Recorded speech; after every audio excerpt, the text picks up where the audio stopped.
Сколько уголовных дел вы расследовали, сколько сотрудников энергокомпаний, каких компаний вы привлекли к ответственности? И второй вопрос.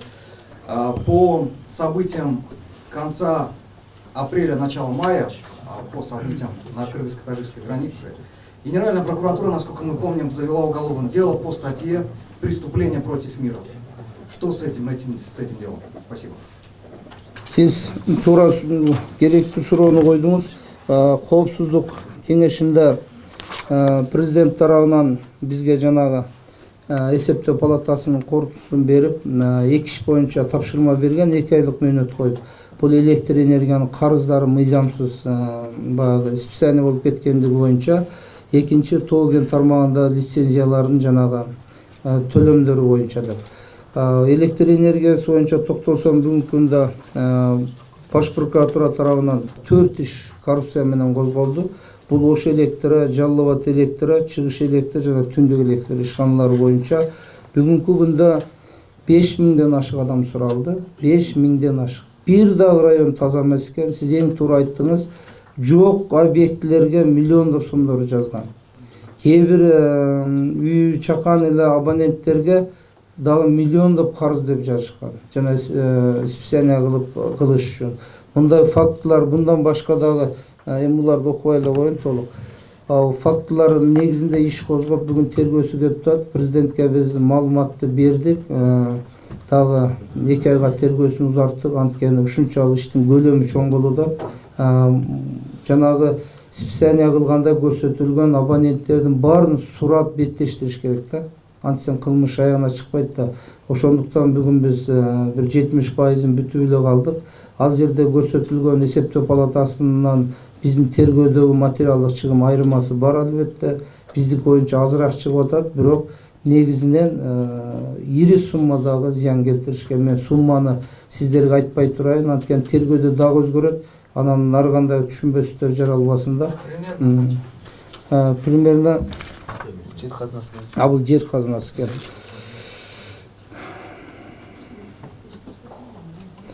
Бул Шотный палатанын эсеби боюнча 16-жылдан 20-жылдарга чейин 897 миллион 288 миң 500 сомдук зыян келтирген, мыйзамсыз жанагы списание болгон деп берген.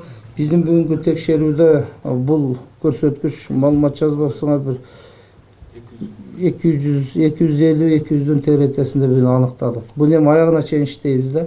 Ошондо анан кээ бир жеринен эсептөө палатасындагы актылары боюнча биз албетте мыйзамды баа бериш керек. Кээде ушундай мамлекеттик мекемелерде, бюджет мекемелери текшерет, бирок бир оор койгон ката таппайт да. Кээ бир суммалар дал келбейт.